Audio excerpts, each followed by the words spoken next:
I am from beyond. Listen, and all you desire will be yours. Welcome to Spider-Dan and the Secret Balls. Prepare for Prattle.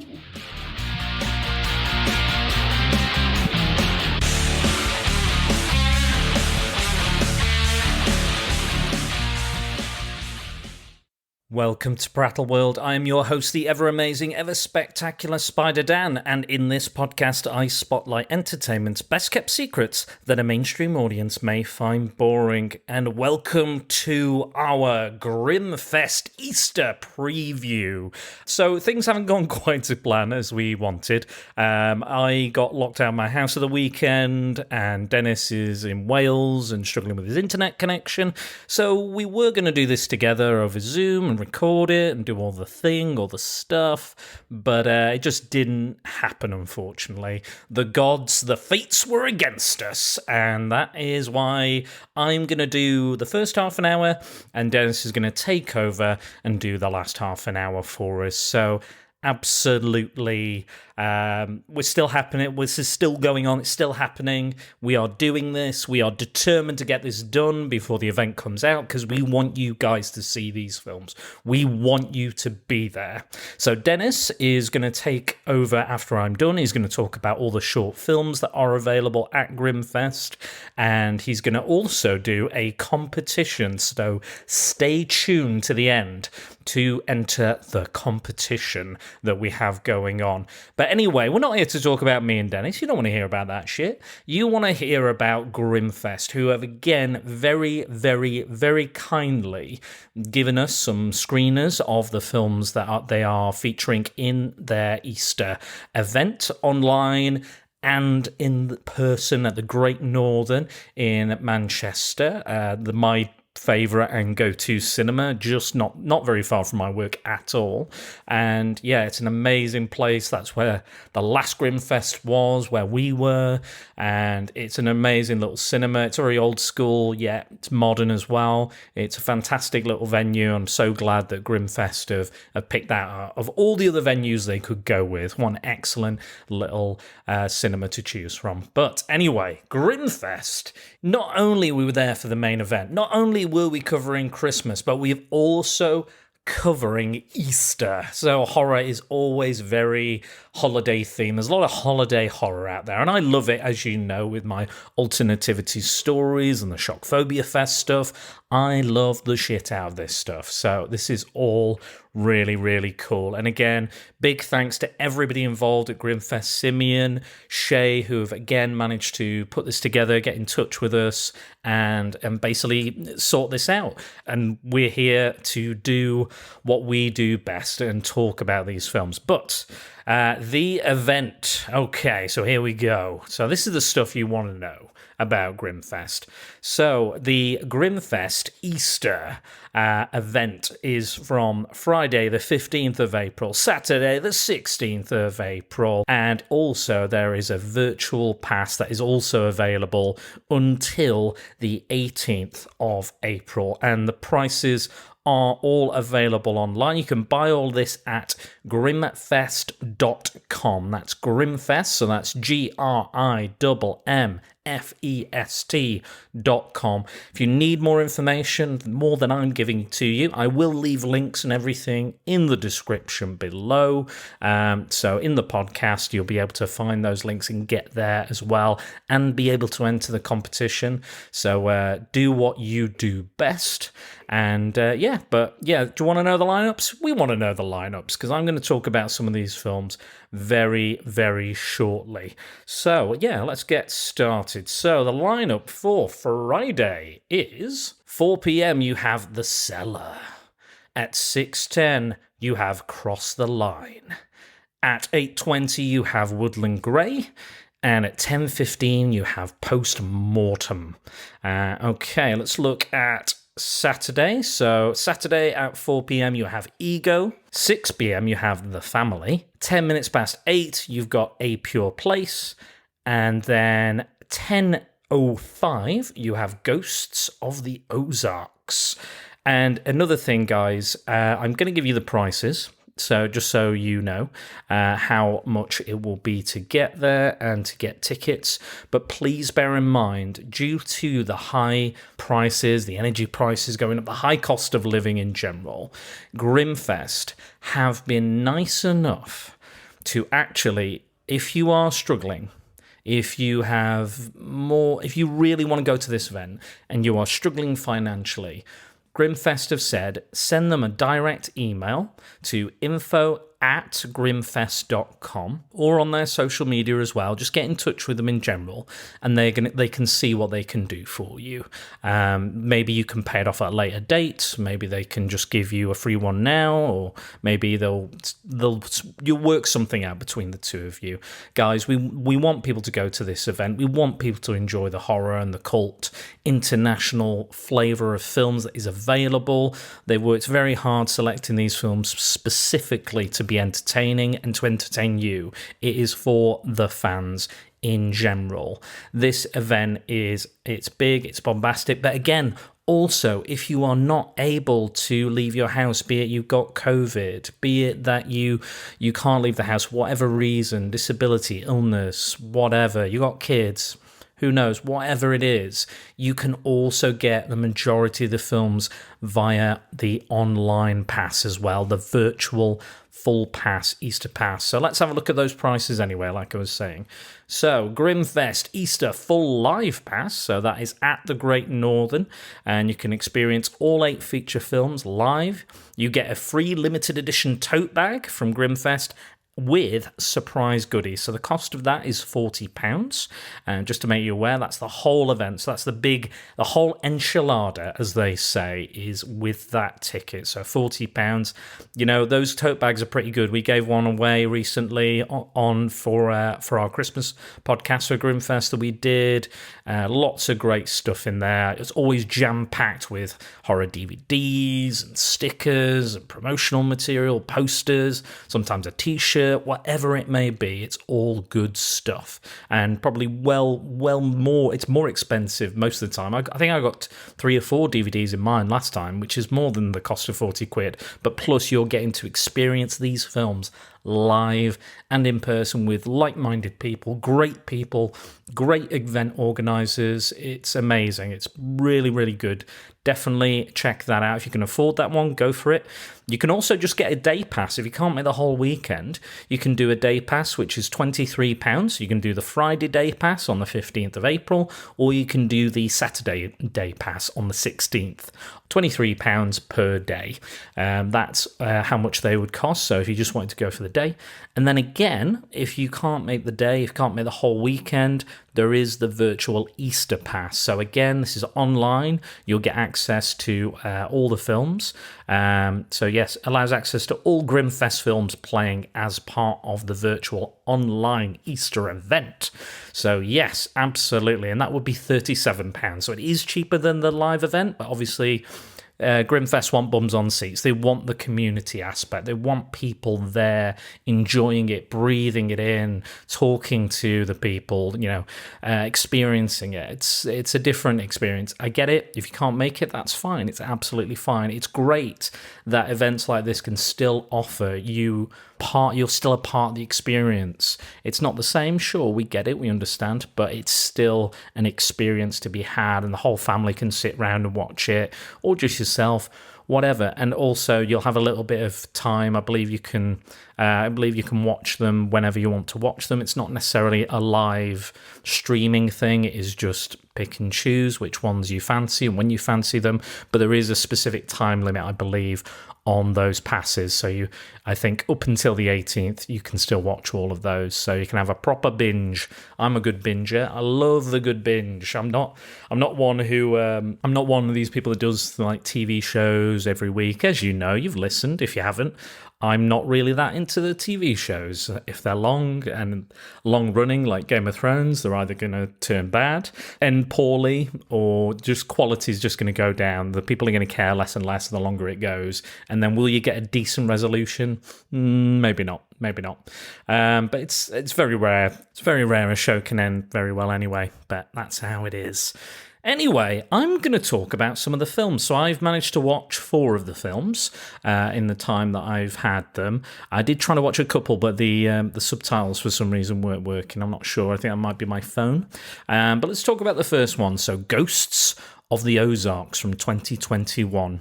So that's directed by 2 people. So that's Matt Glass and Jordan Wayne Long. And it was written by Sean Anthony Davis, Jordan Wayne Long again, and Tara Perry. And it stars amazing set of actors in this film. I don't know how they've got them, but I don't know what devil worshipping deal they've had to make, but they've got all these stars. So Tim Blake Nelson, David Arquette, Angela Bettis, Thomas Hobson, Phil Morris, and Tara Perry, all in this. All these kind of actors, and just, the quality of the acting in this film is the highlight for me. It's a really, really interesting story, but I'll get into that. But again, we're not here to spoil the films, but I'm just going to talk around them. I'm not going to spoil them. I'm not going to give anything away, really, or I'm going to try anyway. But we want you to go. We want you to see these. We want you to take it in and enjoy it, and come out with your own opinions. Do you like them? Do you not like them? Who knows? It's all, is it in your taste? Is it in your wheelhouse? Let's find out. But in this story, it's an exciting new take on a Southern ghost story.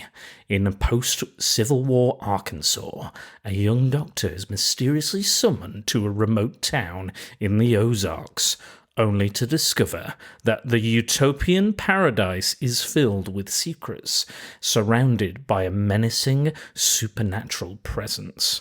So yeah, it's this young lad who is invited. He's a former soldier. He's been injured, and he's a doctor, and he is invited by his uncle to stay in this town that he has had a huge part in building and creating. This kind of utopian it is. Like he's a black man. This is the kind of Wild West era, so it's quite interesting to see that and see the kind of. They don't go into the whole race thing that often, but it's there, and it's interesting. It's certainly interesting to see. And Philip Morris was in like Fresh Prince of Bel-Air. He was in Smallville as the Martian Manhunter. Like, he's got absolute acting cred. He was in. I remember he voiced Vandal Savage in the Justice League cartoon as well. Like, he's got absolute pedigree, and he's great in this. He's very very calm and cool, and he likes what he likes. He likes the order, to the chaos that the outside world has. He is constantly kind of monitoring the town, making sure everyone's doing what they should do and what they should be doing, not messing around, doing anything stupid. It's really interesting. And Tim Blake Nelson plays a really cool part. Tim Blake Nelson you'll have seen in everything from Fantastic Four to The Incredible Hulk to The Ballad of Buster Scruggs, another Western, to Oh Brother Where Art Thou. He's in that as well. He's great. He's a fantastic director as well. He's a really fascinating actor to watch. I've always liked him and appreciate his kind of, he has this kind of goofy energy a little bit, and I've always liked that about him. And he plays this blind guy who he gets around by using echolocation, so he's making these like kind of noises so he can kind of work out how far things are away, and kind of like a Daredevil sort of thing, but like a more realistic kind of version of that.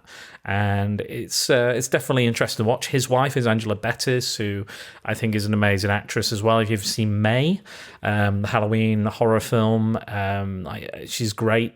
She plays these kind of awkward, weird, sweet, sensitive female characters, but with a real edge. And I think here she's kind of the same, and she's got a really good kind of southern drawl, and she's fantastic in it. Again, just another great actor. David Arquette is in it, but he's not in it very much. He doesn't play like a real prominent role in the story, but he is there, and there is a part for him to play, but it's just he's not in it that often or that much that it kind of goes by the wayside a little bit. but it's great, and it reminds me a little bit, not to spoil anything, but it reminds me a little bit of The Village, M. Night Shyamalan's The Village, because you've got these big, tall kind of gates and walls and stuff, and there's something supernatural on the outside of these walls, and a conspiracy, and, you know, what's true, what isn't true, who do you trust? You know, people are coming back with their tongues cut out, and so obviously someone doesn't want it getting out, whatever the truth is, getting out. That's something that's occurring. But like, what are these creatures? What do they want? You know, how are they kind of, and they're represented, and there's this big red cloud that keeps coming over, almost like a red mist kind of thing, covers everybody, and it's really fascinating to see where the kind of allegiances are, and there's some really nice sweet moments and some horrifying moments. But I genuinely thought, yeah, this is good. This is quality. I'm staying with the actors. I'm involved. I'm interested, and I wanted to find out what the mystery was. And Tara Perry's kind of character as well is really interesting. And again, she's kind of a tough cowgirl type, but she's also very sensitive as well. And there's a bit of kind of like sexism as well that she's fighting against, and assumptions are made, and it's great. It's great if you like that kind of cowboy kind of western. I think if you've seen something like Dead Birds, you'd be into this. And, you know, kind of there's a horror story within the western, but again, I don't want to spoil it too much, but there is, it's there's this deep kind of conspiracy and dark secrets are revealed and things, but I would genuinely give this one a go. I had a lot of fun with it. But and the next one, I'm going to go on because I've not got much time, as I've already talked quite a bit already. So let's move on to Cross the Line. So that is from 2020, and that's directed by David Victori, written by Jordi Vallejo, David Victori, and Clara Viola, starring Mario Casas, Melina Smith, Elizabeth Lorena, and Fernando Vladisveslo. I'm going to go with that. A good-natured man has an unexpected and deadly confrontation. Instincts kick in to clean up the mess caused in the name of self-defense. But does one really get away free after killing someone? So this young man is always taking care of his ailing father. He's on his last legs. He plays chess with them. He's kind of, it implies that it's been a long illness. So as long as he's known him, he's been like his nurse, caretaker, and has looked after him. And this one, I can't really go into too much detail without spoiling, so I'm not going to. But basically, he's afforded an opportunity to go and travel the world because he's a bit shy and he's a bit unsure of himself, and he doesn't really take risks. And his kind of sister forces him to buy this ticket to travel and do all sorts of stuff, and enjoy himself, because he's never really got to enjoy himself. And he meets this young lady at a bar who's a little down on her luck, sort of thing, and it goes from there. And one thing leads to another, and he kills somebody, and then it's trying to cover it up, trying to escape, trying to figure this out. But it's really kind of, it's like, you get everything you want. You finally get everything you want, and it's not exactly what you wanted or what you thought it was going to be. It's a lot more violent, apparently, but it's given into those desires. Obviously, we all have these fears, like, what if I go home with this woman? What if she's crazy? What if, she's not well? She attacks me and stabs me and tries to kill me, and vice versa. Same with that. Like you're leaving yourself vulnerable in these kind of personal situations, and anything could happen. And you've got to, you don't expect it to, but obviously it could, and that's like a genuine fear. And this one just takes that idea and just ramps it up to 11. It's very brutal, very violent, very visceral. You're sweating, you're worrying for the character. You're like, how the hell is he going to get out of this one? It's so complicated and messed up. What is going to happen? What's gonna be the result of this? And it is a bit of a thrill ride, I'll be honest. It takes you on a journey, let's say that. It takes you on but again, it's very short, very sweet. doesn't stick around, doesn't need to, gets to the point, and I like a good story that does that. I don't like a lot of, if it's a long film and it's good, it's fine. If it's a long film and it's shit, it's the worst.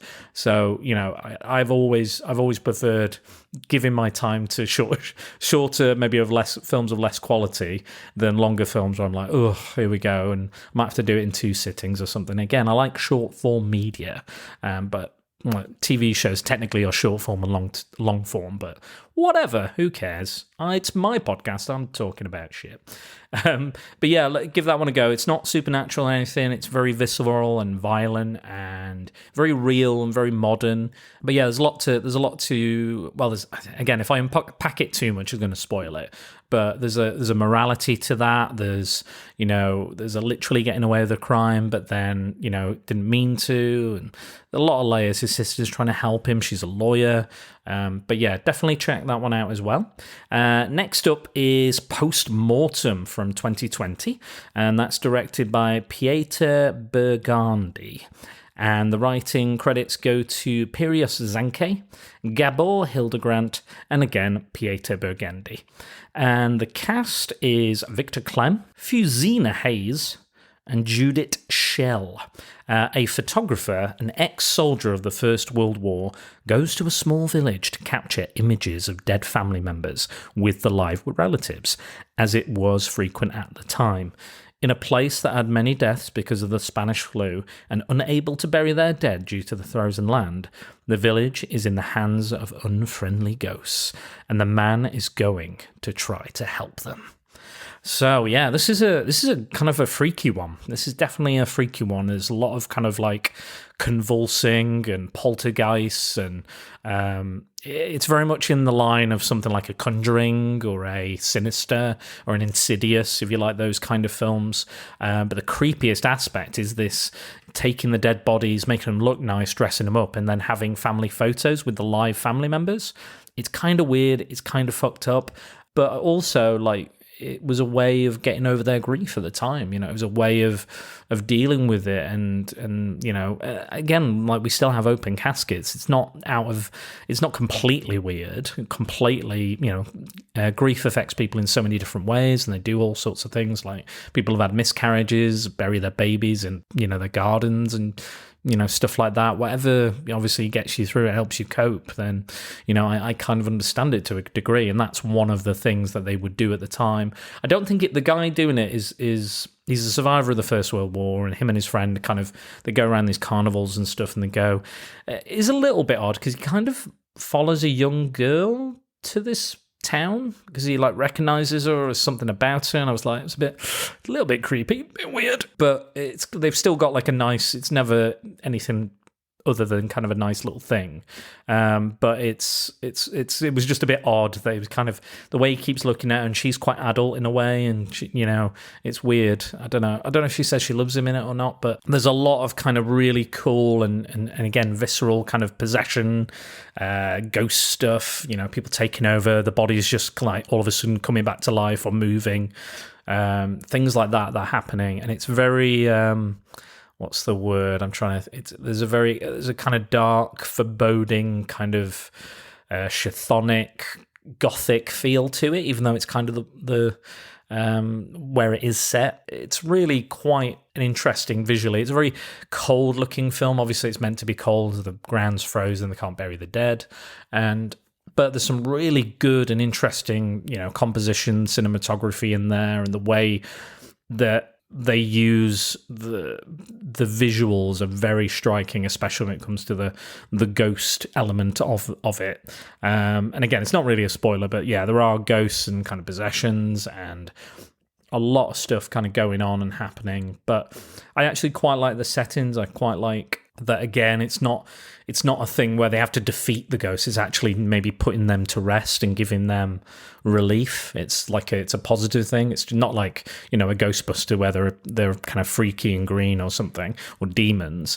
It's basically there's been a bad thing that's happened, all this negative energy, they need to disperse it in some way. But yeah, definitely check out that one as well.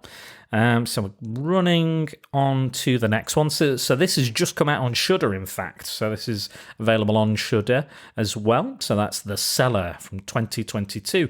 So it's got Alicia Cuthbert in from all sorts of films back in the day. I think she was in oh god, what was it? Old School and The Girl Next Door and things like that. And she's playing the mum in this. So I feel ancient. I feel well old now because she was like, I mean, she was older than me at the time, but it just feels odd that she's now the mum. But yeah, still very attractive, still very talented. The film is written and directed by Brendan Muldowney and stars Alicia Cuthbert, I'm going to say that Owen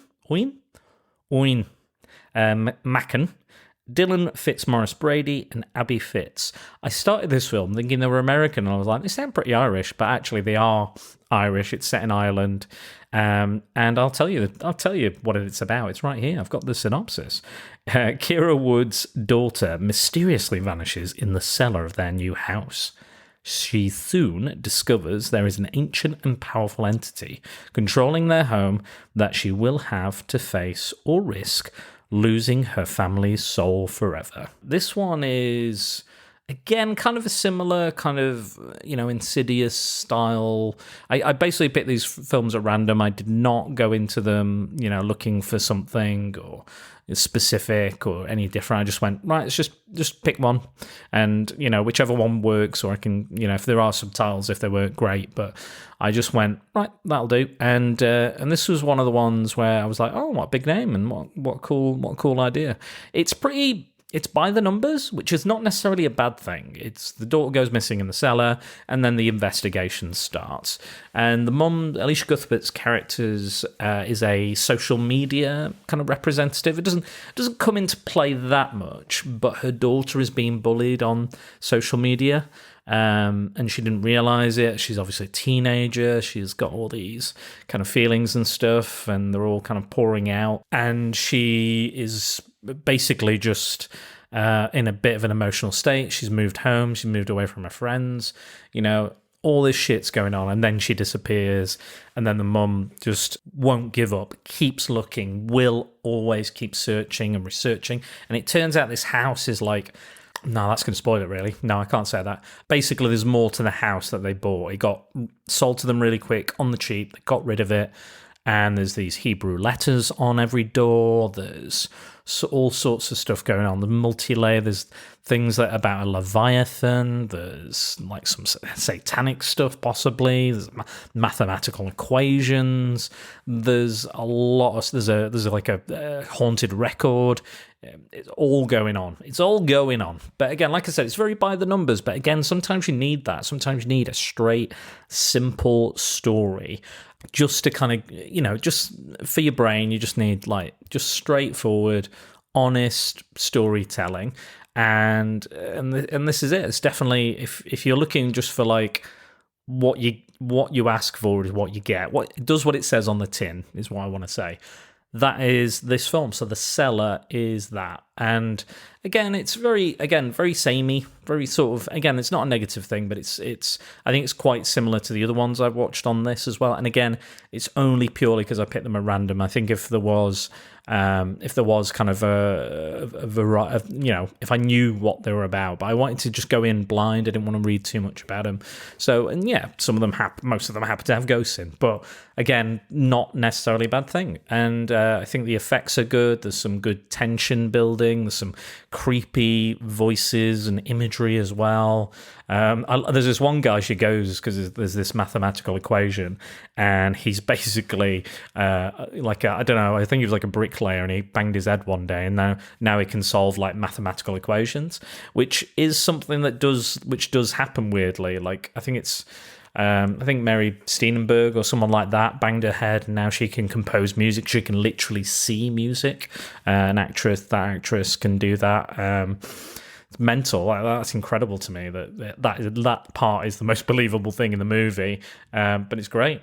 But yeah, that is it. That is it from me. So I'm going to pass over now to Dennis, who's going to tell you about the short films and ask you a question for you to be entered into the competition to win all of those goodies, all the goodies that we're offering within the competition. So let's pass it over now to Dennis. Well, hello. This is a bit of a different one for me and Dan.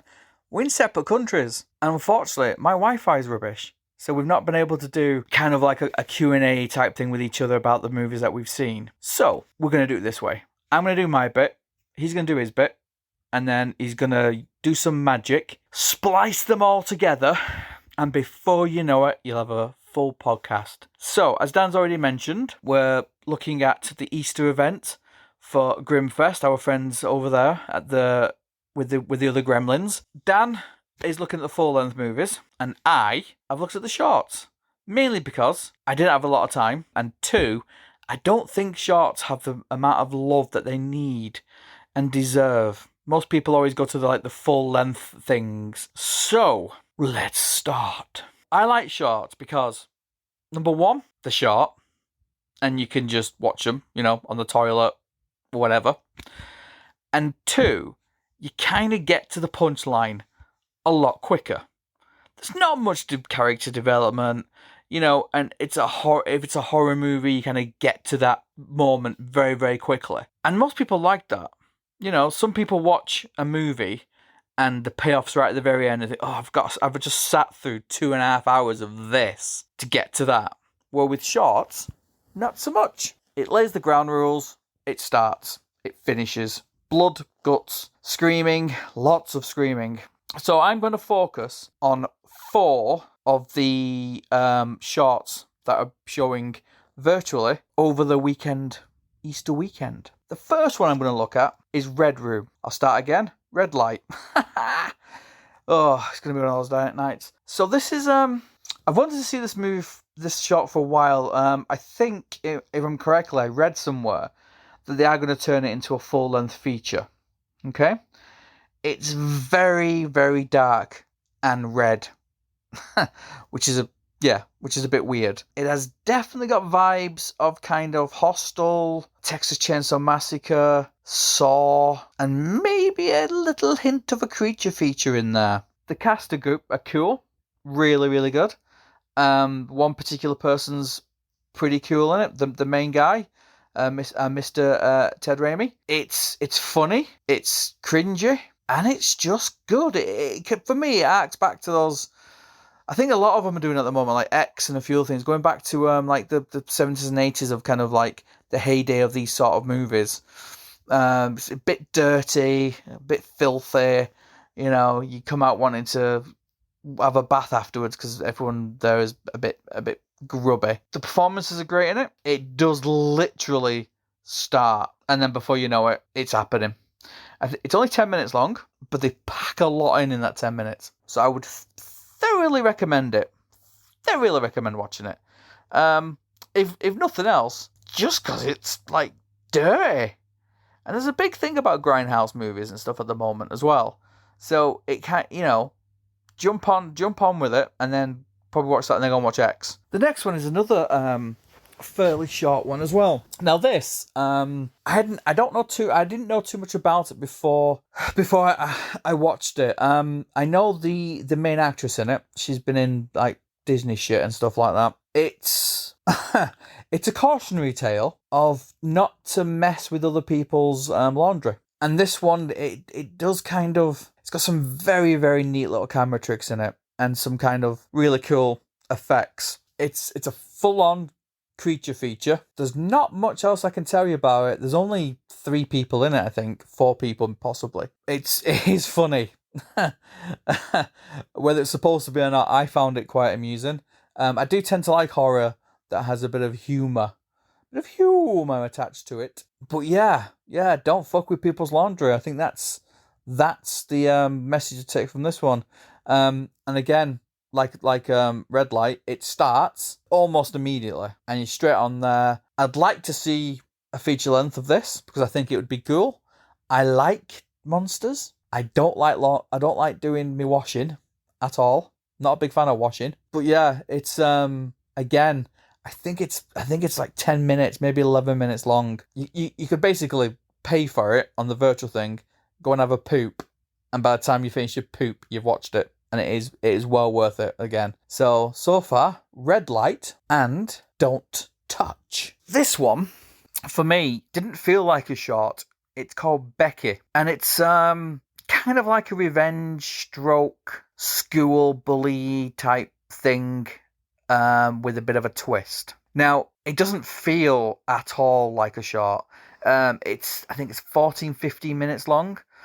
It also goes at a breakneck speed. The protagonist in it, you don't have any love for at all. But there's budget there. You can see that there's money being put into it. It does have a beginning, middle, and end. They pack a lot into that 14 minutes. The main actors in it are fantastic again. Like kind of all bullying, vengeance, revenge type movies. Kind of rooting for the for Becky basically. Because there's also another film called Becky, which is on a streaming network, which is very, very different. That's more of a survival revenge kind of take on stuff with the King of Queens in it, which is bizarre. But while looking for that one, I stumbled on this one. But I'd only just watched it about yesterday, day before. I'd watched bits of it. I watched the trailer and I was intrigued straight away. But it feels like a mini movie. It's bizarre.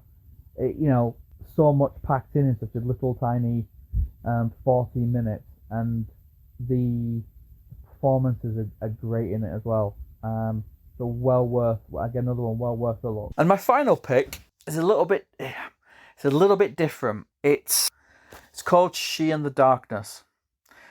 Spanish movie. Now, anyone who's watched anything Spanish horror will know that it's very cinematic. It's very gothic. It's very dark. The subject matters are a little bit you wouldn't usually get in a mainstream Hollywood movie, should we say. And this is no exception. There's not a whole lot of dialogue in it, which is good for people who don't like reading subtitles. I don't mind. The performances are outstanding. And again, this does feels like a movie. I can't really tell you too much about it without giving away the premise and what entails the darkness what dwells within, I suppose. Drugs, sex, rock and roll, and death, basically. But it does take you down a bit of an alleyway that if you had a choice, you wouldn't go down. And that's what makes it really good. It's a bit supernaturally. There's bits of everything in it, but it's very, very Spanish. Like when we talk about kind of Italian movies, you can stick an Italian horror movie anywhere, and it's an Italian movie. Exactly the same with this one. It's got that eerie kind of, not sure where it's set, not sure, how long the corridors are, where the rooms are, and it is, the subject matter is dark. There's subjects which you mentioned that perhaps people will wince away from, but it's done really well. It is done very, very well, and I enjoyed it a lot. It was a surprise for me, because out of all the ones I watched, this was the one I was least looking forward to, knowing nothing about it. And it didn't help the fact the first time when I researched it, I couldn't find it, because like a pleb I wasn't looking over the Spanish name. But there you go. Yeah, it is really cool. So give it a watch. Again, I think it's about 13 minutes long. Packs a lot in. There's a lot of atmosphere in that 13 minutes. And the thing is about the movies I've mentioned, all together, it's still not the same length as watching a full-length movie, but they are as entertaining. I watched them all, apart from one I think I've not watched. These are the four that I would say I enjoyed the most. Not that I'm saying I didn't enjoy the others, because I did, but these ones are the ones that I kind of either knew something about or it shocked me and I didn't think I'd like it, but I did. So yeah, there's a lot of good stuff in shorts, and I also like the way shorts kind of showcase directors, showcase actors, and a lot of horror films have come out of shorts. Look what we've done. Look what we've done on this sort of budget. Look what we've done in 10 minutes. Can you imagine what we could do in an hour and a half? So it's a lot of good names are attached to shorts in the past, and I feel especially, some of these will definitely, the directors will be on the rise, and you'll see them, and you could be there and you can say, well, I saw them when they did a short. I saw them before they did this massive, feature-length movie that everyone's scared of or bloodthirsty and whatever. So watch them and give them a bit of love. It's a virtual pass. It's it's not a lot of money, and just show some of these movies a bit of love, because I know for a fact from attending a lot of movie festivals and stuff, people don't tend to go to the shorts, which is a real shame, because missing some absolute gems, as you are here if you don't watch them, you fools. So just to recap: Red Light, Chainsaw Massacre, Hostel vibes; Becky, Revenge with a twist, road movie, people die, that's good. Then you've got She the Darkness, Spanish, very atmospheric, very easy to watch, very pleasing, and Don't Touch, which is just a blast. And I feel you would enjoy all of them, but those are my 4 main picks. So, as always, let us know what you think, whether you think that I'm right. I basically have no idea what Dan's talking about right now. He could be doing a worse job than me, he could be doing a better job than me. It's very weird us not bouncing off each other. So, it's a bit strange me sat on my own here, recording this, talking to myself. Very, very strange. As always, those marvellous people at Grimm got a little surprise for you. Got a little prize that we can give away with a simple question. Now, what you'll win is a pass to all the movies. How cool's that? So you'll get emailed, I think, a code that you tap into your machine device, and then you'll have access to everything. And you can watch them at your leisure, which is pretty cool. All you need to do is, in the comments, answer this very, very simple question. What links Red Light to Doctor Strange Multiverse of Madness? Okay? So what links Red Light to Doctor Strange Multiverse of Madness? See, we're getting all the pop culture references in here today, aren't we? Getting everything that you need. So put it in the comments, email it, do whatever you want. We'll pick somebody at random. Well, Dan will probably pick somebody at random. But it is an awesome prize. And I would expect, Paul, you better enter, or I'll beat you when I see you. And you know the answer. So have fun, watch the movies, and it's a really good, because it's halfway to Halloween now. So basically, this is a really good way to start your halfway to Halloween celebrations. Why do we have Halloween once a year? We'll have it every single day. So enjoy the movies, enjoy the full features, which Dan's chatting about. Please go and show these shorts a bit of love. That's pretty much from me. I hope it sounds okay when we get spliced together. That sounds weird, doesn't it? Can you imagine a hybrid of me and Dan? That'd be strange. It'd be stunningly good looking though, wouldn't it? Yeah, and funny. Yeah, and very stupid. And have no common sense. Yeah. Anyway, yeah, so we'll be spliced together. So he'll have his bit, I'll have my bit. I think he's doing the beginning and the end. I'm just going in the middle. I'm waffling now. I'm filling time. Don't know why. He didn't ask me to do this. He just said just talk about the movies. But get yourself down to the film festival. It's bank holiday weekend down at Odin Great Northern, as the events Grimm do. Go and say hi to all the guys down there. There's a lot of people, a lot of volunteers, a lot of wonderful people who put these events on for you good people. So go and show them some love. Go and show the movies some love. And hopefully, well, I know for a fact, I'll be seeing you very soon. And me and Dan will be in the same country. That will probably help the recording. Enjoy the festival. I hope you've enjoyed me wittering without Dan talking over me. And cheers, guys. See you soon. Well, thank you, Dennis. So, guys, get involved, get stuck in, get entering that competition, and we'll get a winner out as soon as possible, as soon as this has come out. We'll do that, okay? So, Dennis doesn't have social media. However, you can get Grimfest at all of their social media, and it's at Grimfest. So, Golf, Romeo, India, Mike, Foxtrot, Echo, Sierra, Tango. Get that, type that into any of the social medias you've got, Instagram, Twitter, Facebook, whatever. That is exactly all you need to type in. or just go to grimfest.com, and it's got all their social media links there as well. Check them out, follow them, do all the good stuff, because they are really good people and they work very, very hard on putting these events together, thinking about them, and making sure it's the absolute best for you guys. So give them a big thank you, and I really do appreciate them letting us see these films, giving us things to give away, and just being involved. Me and Dennis are so happy to be every single time. So thank you very much. So yeah, that's all their social media. So here's mine. So Facebook, it's at Secret Balls. Twitter, at Dan_Balls. Instagram, it's SpiderDan Secret Balls, at SpiderDan Secret Balls. Review, like, share, subscribe, comment, etc. And don't forget to use the hashtag #PrepareForPrattle when you interact with us. If you want to join the Prattalion and to be briefed in full on the Secret Balls, swing over to Prattle World at www.spiderdanandthesecretballs.com. I'd like to thank my patrons on Patreon. I am Jack's Musings, Paul Meller, Max Byrne, Scott Hodgson, Simon Cotton, Mike Burton, Angry Andy Reviews for their continuing donations. It is very much appreciated and helps Prattle World keep on turning. And if you find yourself in a position to help the podcast, please consider it. Bye-bye.